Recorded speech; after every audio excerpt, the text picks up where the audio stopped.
How do you turn that bite of food into a chemical that a cell can recognize and use as energy? The first step is altering the food into its component chemical compounds and then getting those molecules into your cells. That process is called digestion. Once inside your cells, the process of turning that bite of food into useful energy by cellular respiration begins. The process of digestion results with carbohydrates and other molecules being removed from the consumed food and transported into the bloodstream. From there, nutrients, like the carbohydrate glucose, will leave the bloodstream through a capillary wall and enter a tissue cell. Once inside the cell, cellular respiration will completely oxidize the glucose molecule, releasing high-energy electrons. The overall goal is to make ATP, a storage form of energy for most cells. Cellular respiration is a four-stage process that begins with glycolysis.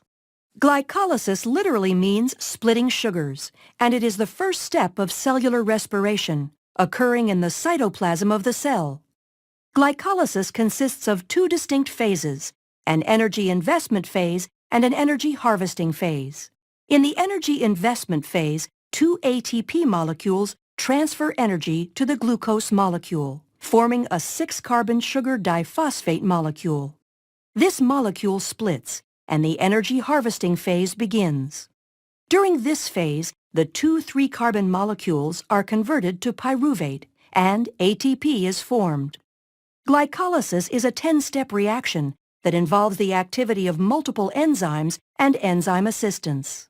In the process, a net of 2 molecules of ATP, 2 molecules of pyruvate, and 2 high-energy electron-carrying molecules of NADH are produced.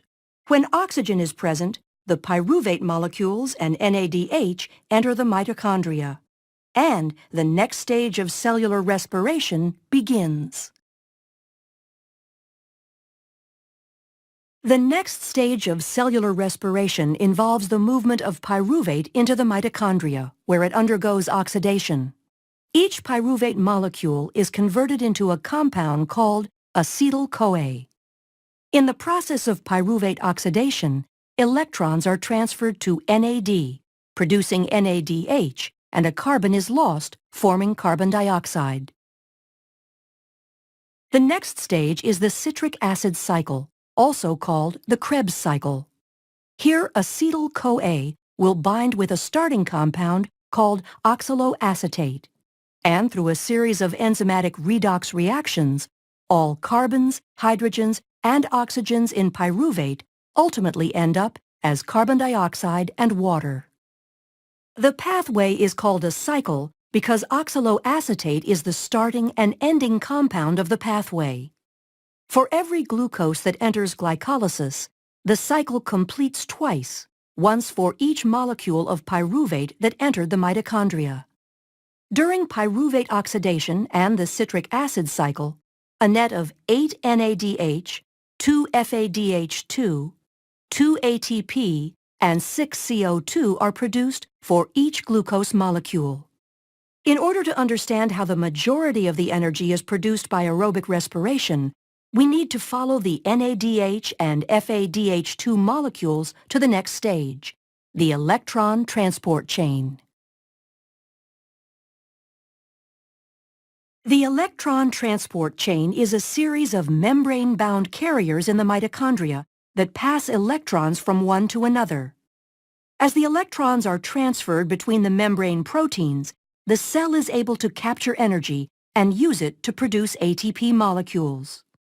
Proteins in the chain pump hydrogen ions across a membrane.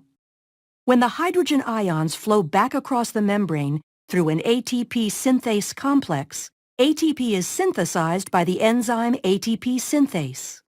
Oxygen acts as the terminal electron acceptor. By accepting electrons, oxygen is reduced to form water, a byproduct of the electron transport chain. All the high-energy electron carriers from the previous stages of cellular respiration bring their electrons into the chain.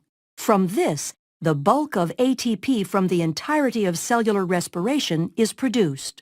A net of 32 to 36 ATP. In summary, we have seen how the 4 stages of cellular respiration are responsible for converting the energy found in the glucose molecule into ATP, the energy battery of the cell.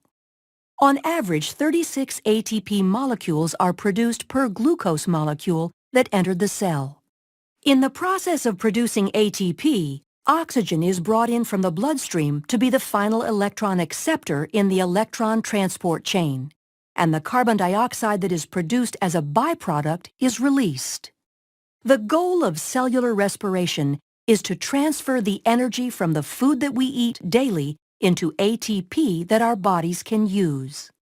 This process starts with the eating of a snack or meal and ends with capturing the energy from the complete breakdown of the nutrients into energy and carbon dioxide.